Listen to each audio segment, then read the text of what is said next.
How's it going, everyone? In this video, I wanted to go over a couple of tips to help you get your first web development job. I've been a professional web developer for about 8 years. I'm the lead developer at the company that I currently work for. And so I've been on both sides of the table. I've interviewed for positions and I've interviewed people for positions. And so here are 3 things that might help you along this journey. If you are new to the channel, make sure to subscribe and hit the bell to make sure you get notified of my weekly web development tutorials. All right, let's jump into it.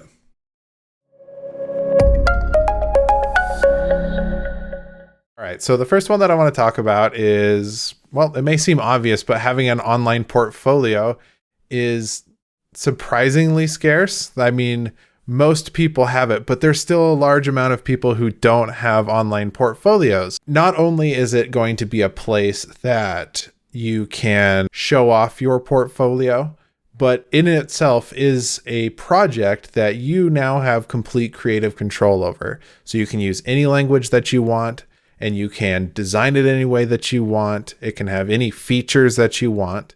And that's something that's really great to talk about during the interview, because you're going to show them your portfolio, your website, and you get to talk about, hey, you know what? I used Node for the backend. I used Express. I have Mongo running in my database. It's storing all of my data. And here's all the things that I used to build it.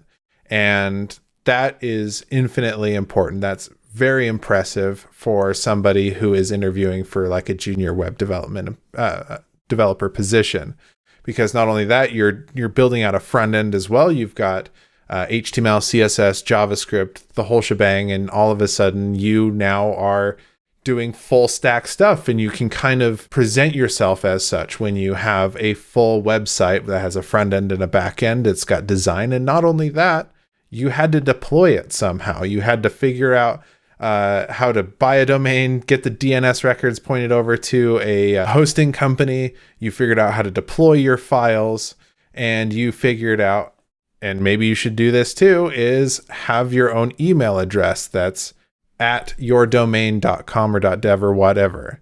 These are things that are like, seem small, but some of these things are a little bit more difficult than they seem. And I'm sure if you start digging into some of that, you'll understand. And so when you're interviewing with somebody and you can point to all these things and talk about all these things and talk about the obstacles that you overcame, those are the things that they want to hear. Those are the ones that want to, because that not only shows them that you know how to do it, but you also know how to problem solve. You know how to set out and do something from top to bottom. There's a lot there. So number 1 tip is have your online portfolio and get creative with it. All right, so tip number 2 here is you should apply for jobs that you don't think you're qualified for. And that may be surprising, but I think that there's a lot of opportunity left on the table when you look at a job description or a set of requirements for a job and get overwhelmed and intimidated by it. And I'm going to let you in on a little secret. Those job descriptions and requirements are not always written by the web development team and its management or the CTO or anything like that. There are many times where it is written by the recruitment team or it's written by human resources. And there is a discrepancy between what they think you need, what the web development team needs for this job, and what the web development team actually needs for this job. So just because it's asking for a laundry list of items, like you need to know Java, you need to know JavaScript, you need to know Node, you need to know Flutter, you need to know Python and Django, and you need to have 15 years of React experience or something like that. Like, it's not always written to be exactly what the job is. So that would be my number 1 thing that I would caution you with when you see a job you don't think you're qualified for is apply for it anyway. If it says a junior position on there and this is your first job, go for it. And you will quickly, get through the recruitment process, and they'll make sure that you're not a crazy person. And then they'll send you to the web development team where you can actually sit down and talk to these guys and see what they actually need.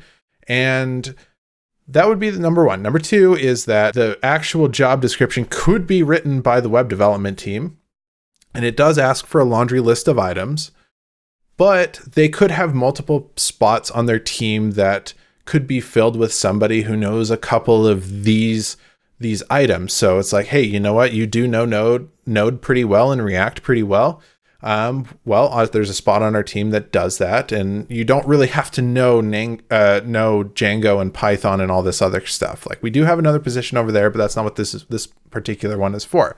That's common. I've seen that. So when you are looking at that laundry list of items, think about those two things.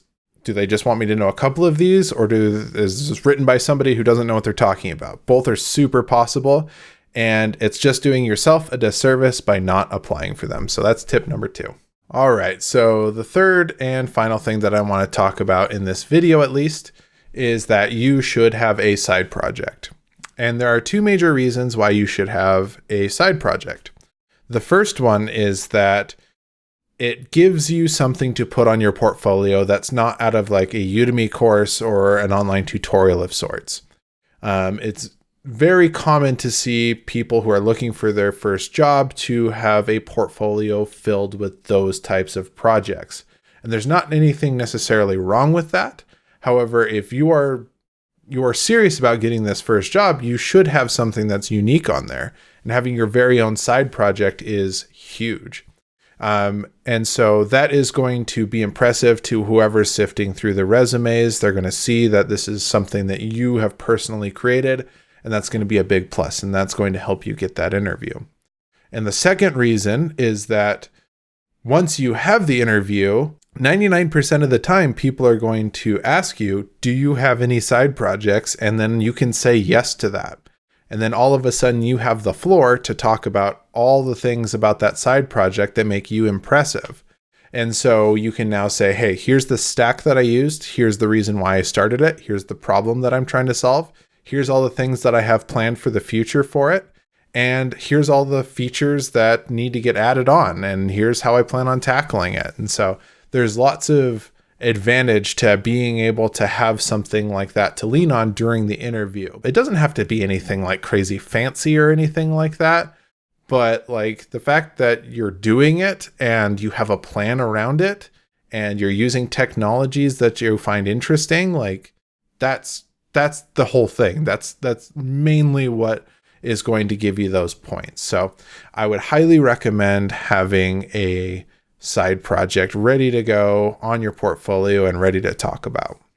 So anyway, guys, I hope you liked this video. I hope some of these tips help you get your first job. If you have any tips yourself and you'd like to share them, leave a comment below, like the video if you did, and subscribe if you're new here. I appreciate you guys watching. I appreciate the support, and I will see you in the next one.